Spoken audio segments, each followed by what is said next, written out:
अस्सलामुअलैकुम नादरीन, आप YouTube channel देख रहे हैं। मैं इमरान खान हूँ। आज सुहेल अफरीदी के दौरे का तीसरा दिन मुकम्मल हुआ और तीसरे दिन में उन्होंने ये बताया कि ये क्रेडिट जाता किसको है। सबसे पहले उन्होंने बताया जी कि आलिया हमजा को क्रेडिट जाता है, जिन्होंने ये सारी तैयारी की थी और फिर इस दौरे को जो एग्जीक्यूट किया है वो पंजूथा बरादरान ने किया, एजाज भुट्टर साहब ने किया, अम्मार बशीर साहब ने किया। इन लोगों ने अमली जामा पहनाया इस दौरे को। सलमान अकरम राजा साहब भी उनके साथ रहे, दीगर पाकिस्तान तहरीक इंसाफ के लोग भी जोर लगाते रहे। सुहेल अफरीदी ने जो एक बड़ी अजीब बात बताई वो ये कि लगभग 700 लोग उनके गिरफ्तार हुए। यानी ये जो सुहेल अफरीदी ने दौरा किया लाहौर का, इस बीच में पंजाब हुकूमत ने 700 के करीब लोगों को गिरफ्तार किया इस दौरे की वजह से कि जनाब लोग निकले ना, बाहर ना आए। तो आप अंदाज़ा करें कि 700 बंदा तो PMLN की पूरी तहरीक में कभी गिरफ्तार नहीं हुआ। 700 बंदा तो लंबी चौड़ी तहरीकें चलती हैं पॉलिटिकल पार्टीज़ की, टोटल 700 बंदा तो पूरी तहरीक के कई महीने गुजर जाते हैं, उनमें गिरफ्तार नहीं होता। कभी 50, कभी 100, कभी 150, 200 बंदा तक सुना, लेकिन 700 बंदा गिरफ्तार कर लिया। ये तो डिक्टेटर्स के दौर में भी नहीं होता। और ये सिर्फ एक दौरे के लिए, जहाँ ना कोई जलसा था, ना कोई रैली थी, ना कोई बहुत बड़ा पॉलिटिकल इवेंट था क्या? सिर्फ चंद मुलाकातें करनी थी, चंद जगहों पे जाना था, थोड़ा सा मोटिवेट करना था अपने वर्कर्स को, और पॉलिटिकल एक्टिविटीज़ थी। तो जब मुल्क में पॉलिटिकल एक्टिविटीज़ होती हैं तभी तो जमहूरियत आगे बढ़ती है, तभी तो मुल्क आगे बढ़ता है। लेकिन उनको भी पाकिस्तान में बैन कर दिया गया है। सूरत हाल आपके सामने नाज़रीन, और ये पाकिस्तान की एस्टेब्लिशमेंट का किया धड़ा है। और नवाज शरीफ बी टीम के तौर पर काम कर रहे हैं, जरदारी साहब बी टीम के तौर पर काम कर रहे हैं। यानी अगर कोई कभी समझता था कि पीपल्स पार्टी के अंदर कोई जमहूरियत बाकी है या उनके अंदर कोई जमहूरी इक़्तिदार है, तो वो अब इस बात को भूल जाए। उसकी एक वजह है कि पाकिस्तान पीपल्स पार्टी ने, जो बिलावल ने और जरदारी साहब ने, दोनों ने मिलकर जो फील्ड मार्शल साहब की खुशामद की है कल मोहसिन नकवी साहब की मौजूदगी में, यानी बेनज़ीर भुट्टो की बरसी है और खुशामद हो रही है फील्ड मार्शल आसिम मुनीर की। ये लोग तो हमेशा ये कहते थे कि जर्नैलों ने पाकिस्तान को तबाह किया और जर्नैलों ने सारे इख्तियारात अपने पास रख लिए, जर्नैलों को सियासत में मुदाखलत नहीं करनी चाहिए, जर्नैलों को खारजी और दाखिली मामलात में मुदाखलत नहीं करनी चाहिए।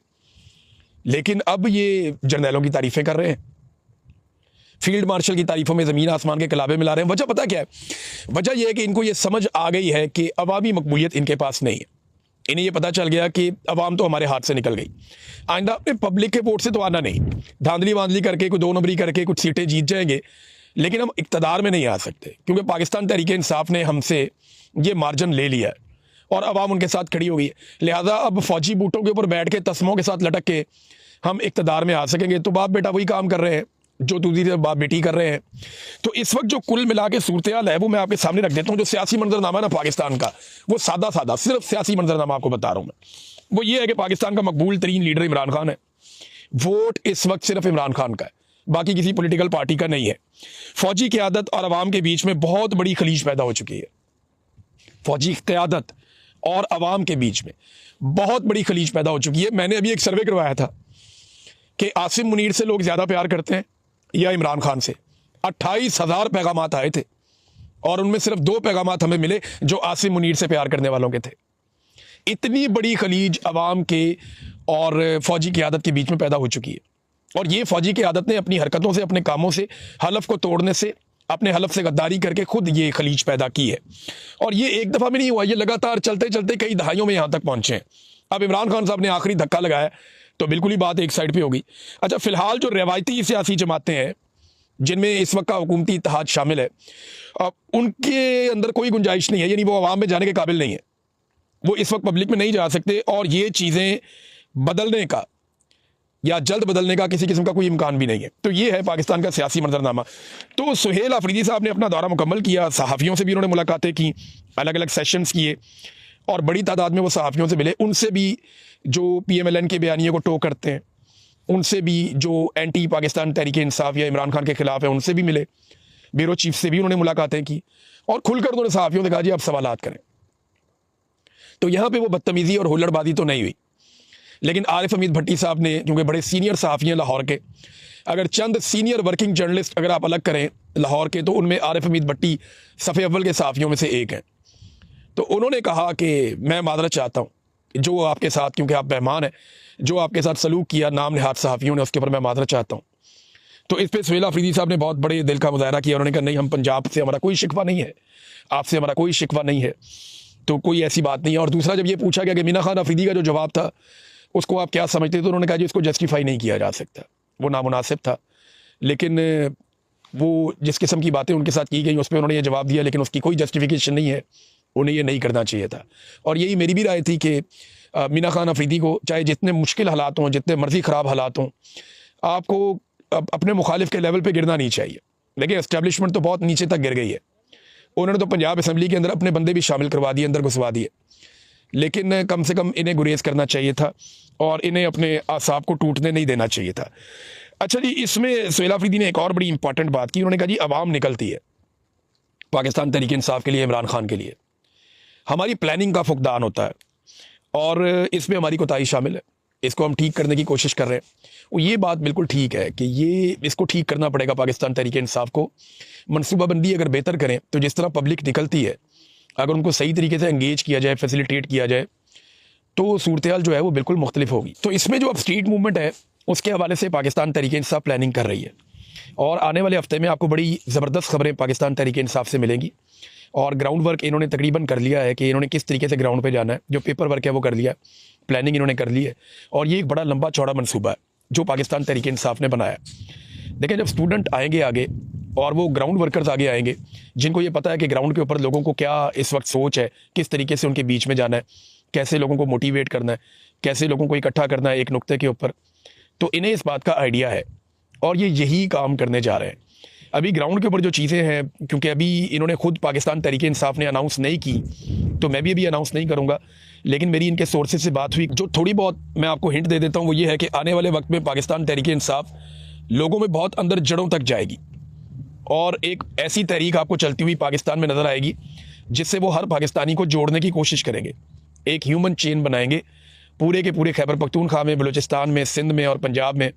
इसके अलावा सुहेल अफरीदी ने कहा कि नेक्स्ट अब मैं कराची भी जाऊंगा और सिंध का दौरा करूंगा, और साथ ही साथ उन्होंने बताया कि मुज़ामत होगी तो मफामत होगी। एक सवाल के जवाब में उन्होंने कहा, देखिए ये बड़ा सिंपल फार्मूला है कि आपको मुज़ामत करनी पड़ती है टेबल टॉक के लिए। जब तक आप इस निज़ाम को ये नहीं बताएंगे कि निज़ाम अब आपका मुकाबला नहीं कर सकता, तब तक निज़ाम आपके साथ टेबल पर नहीं बैठेगा। इस वक्त जो फील्ड मार्शल आसिम मुनीर है, उन्हें बैरूनी मदद हासिल है, अमेरिका उनके साथ है, बहुत सारे मुल्कों में उन्होंने अपने मफादात बना लिए हैं, ताल्लुकात बना लिए हैं। इमरान खान साहब को वो जेल में रखने में अब तक कामयाब है और वो इमरान खान साहब को छोड़ना भी नहीं चाहते।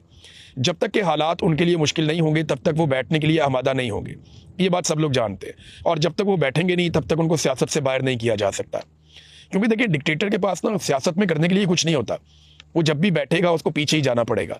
और डिक्टेटर कभी भी डायलॉग से नहीं जाता, हमेशा उसके खिलाफ आपको तहरीक चलानी पड़ती है, आपको उसको इस पोजीशन पे लाना पड़ता है कि वो बैठ के बात करे और बात करके पीछे हट जाए। तो ये हटाने के लिए इनको मुज़ामत करनी पड़ेगी और उसी से कोई मुफाहमत निकलेगी। फवाद चौधरी, इमरान इस्माइल और महमूद मौलवी साहब ने जो एक डायलॉग के लिए वो एक बनाया हुआ पूरा एक कमेटी बनाई हुई है, उसका एक पिछले दिनों मैंने देखा कि उसका एक पेपर भी छापा हुआ है इन्होंने, उसके ऊपर प्रेस रिलीज भी इन्होंने जारी की थी।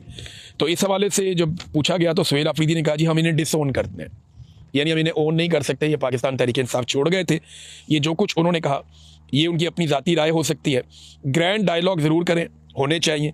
साथ ही उन्होंने कहा जी कि बंद कमरों के फैसले जो हैं वो काबिल कबूल नहीं है, उनसे नुकसान होता है। फिर उन्होंने मुज़ाकरात जो हुकूमत की जानिब से ऑफ़र है उस पर उन्होंने कहा देखिए जी ये मुज़ाकरात अपनी मर्ज़ी से क्या करेंगे, ये तो इमरान खान साहब से मुलाकात तक नहीं करवा सकते बगैर पूछे, ना वज़ीर आज़म कर सकता है ना वज़ीर आला कर सकती है। वज़ीर आला को भी ख़त लिखा, अदालतों को भी लिखा, वज़ीर आज़म से भी बात की, इमरान खान साहब से फिर भी मुलाकात नहीं हो पाई। तो जो लोग इमरान खान से मुलाकात नहीं करवा सकते वो मुज़ाकरात क्या करेंगे खुद से, ये तो इनका इख्तियार नहीं है।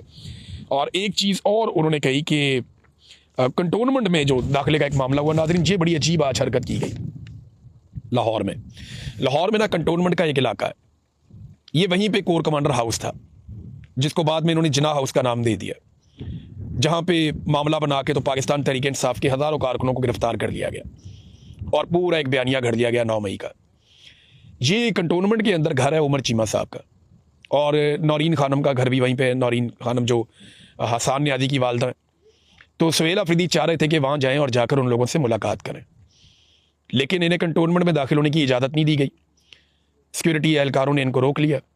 तो उनसे उन्होंने पूछा कि जनाब क्या ये आगे दूसरा मुल्क शुरू हो जाता है, तो उन्होंने कहा नहीं दूसरा मुल्क नहीं है, तो फिर सुहेल अफरीदी साहब ने कहा जी अगर दूसरा मुल्क नहीं है, पाकिस्तान है, तो मुझे उसमें दाखिल होने की इजाज़त क्यों नहीं दी जा रही? मैं वहाँ जाना चाहता हूँ, हमने अपने लोगों से मुलाकात करनी है। लेकिन देखें कैसी सख्त ज़्यादती है कि छावनी के अंदर या कंटोनमेंट के इलाके के अंदर इंडिया कंटोनमेंट ख़त्म कर रहा है और यहाँ पे एक मुंतखब वज़ीर आला को कंटोनमेंट में दाखिल होने की इजाज़त नहीं दी जा रही और पुलिस मना कर रही है। देखिए यहाँ से एक चीज़ और साबित होती है कि 9 मई को जो भी हुआ फिर वो फॉल्स फ्लैग था ना। अगर ये सिक्योरिटी आज एक वज़ीर आला को जाने नहीं दे रही तो 9 मई को इतने सारे लोगों को कैसे जाने दिया? 9 मई वाले दिन ये सारी सिक्योरिटी कहाँ थी? ये जितने भी बैरियर्स लगे होते हैं ये सारे बैरियर्स कहाँ गए? ये जितनी भी रुकावटें खड़ी होती हैं सारी रुकावटें कहाँ गई? ये जितने अहलकार, चाहे वो रेंजर्स के हैं, सिक्योरिटी फोर्सेस के हैं, पुलिस के हैं, जो वहाँ पे मौजूद होते हैं कंटोनमेंट की एंट्री के ऊपर, वो सारे 9 मई को कहाँ गए जो आज सुहेल अफरीदी को रोक रहे थे? और दूसरा एक और बड़ा सवाल पैदा होता है कि 9 मई को सारी CCTV फुटेज कहाँ गई? पूरे कंटोनमेंट के अंदर कैमरे लगे हुए, जगह जगह लगे हुए, मैंने इनका पूरा सिस्टम देखा हुआ है। तो वो सारे के सारे CCTV कैमरास की फुटेज कहाँ गई? वो जो कोर कमांडर हाउस के अंदर की सारी CCTV फुटेज थी वो कहाँ गई? वो आज तक पेश क्यों नहीं की गई? फिर कोर कमांडर का अपना जो हाउस का अमला है, जो वहाँ की सिक्योरिटी है, वो सारे कहाँ गए?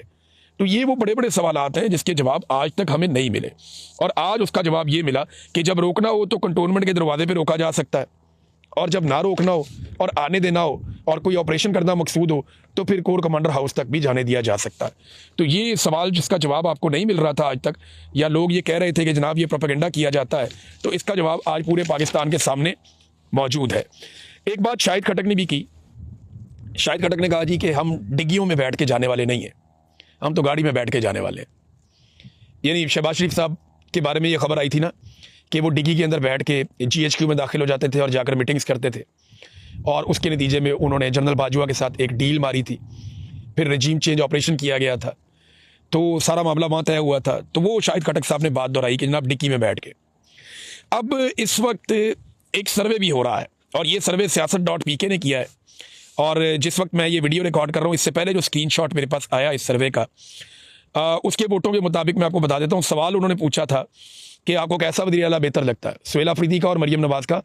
इन्होंने मुवाजना किया था, siyaasat.pk ने ये वोटिंग करवाई। इसमें मैं हैरान हो गया कि 3.8% लोग मरियम नवाज़ को पसंद कर रहे हैं। ये बहुत बड़ी तादाद है, 3.8% यानी 4% से थोड़ा सा कम, जबकि 96.2% सुहेल अफरीदी के साथ खड़े हैं। पाकिस्तानियों की 96.2% लोगों की राय है कि सुहेल अफरीदी बेहतर है वज़ीर आला के तौर पे, और 3.8%। अब देखिए ना, यही मामला है जिसकी वजह से ये फेस नहीं कर पाते, यही मामला है जो इन्हें परेशान कर रहा है कि ये किस तरीके से जान छुड़ाएं इमरान खान से। लेकिन इमरान खान साहब की मकबूलियत इनकी जान ही नहीं छोड़ रही। एक और सर्वे भी हुआ है, और ये सर्वे करवाया है रिपब्लिक पॉलिसी ने। इसमें बहुत ज़्यादा वोट पड़ चुके हैं, अब तक 12-14 हज़ार वोट हो गए अभी तक, और अभी 4-5 घंटे का सर्वे हुआ था जब मैंने इसको देखा था। तो रिपब्लिक पॉलिसी ने जो सर्वे करवाया उसमें सवाल ये पूछा गया कि आपका पसंदीदा लीडर कौन सा है, मकबूल लीडर कौन सा है जिसको आप वोट करेंगे। इसमें एक ऑप्शन इमरान खान है, एक नवाज शरीफ है, एक बिलावल है और एक हाफिज़ नईम है। तो ये 4 ऑप्शन दिए गए। इसमें इमरान खान के ऑप्शन पे जो वोटिंग हुई है वो 96% हुई है, 96%। नवाज शरीफ साहब 2%, बिलावल 1% और हाफिज़ नईम साहब 1%। ये हालात हैं इनके। अब इन हालात के अंदर कौन ये चाहेगा कि इमरान खान साहब के खिलाफ ये इलेक्शन में जाएं, या जो इलेक्शन इन्होंने 2 नंबर किया उसके ऊपर बातचीत की जाए या उसके ऊपर मुज़ाकरात किए जाए? ये सवाल ही पैदा नहीं होता, ना ये कभी होगा ना ये कभी होने देंगे। इनसे कुछ ना कुछ करके पाकिस्तानियों को अपना मैंडेट ज़बरदस्ती वापस लेना पड़ेगा, वरना ये मैंडेट देंगे नहीं। नादरीन, जो शहरबानो नकवी नामी जो पुलिस वाली है लाहौर में SP, इसके ऊपर जो डॉक्टर साहब हैं वो तो बहुत चढ़ के आ गए हैं। आई सर्जन है डॉक्टर ज़ैनुल आबिदीन, वो अब बार बार बताना शुरू हो गए हैं कि इस खातून ने, जो पुलिस वाली है, अपनी सहेली या अपनी वाकिफ़कार खातून के लिए मुझ पर बहुत दबाव डाला। मुझे जनाब कहा कि आप फटाफट पहुँचे वरना मैं आपके ऊपर पर्चा दे दूंगी। मैं गया और मेरे से 10 लाख रुपया उस औरत को दिलवाया कि ये आपने जो इलाज किया इससे मुतमईन नहीं है, लिहाजा ये अब लंदन से जाके इलाज करवाना चाहती है, तो इस सारे इलाज के पैसे आप देंगे।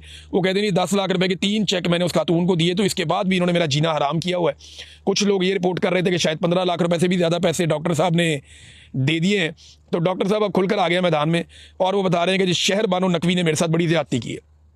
मेरे ख्याल में डॉक्टर साहब को बिठाने के लिए अब काफ़ी लोग आ जाएंगे और शहरबानो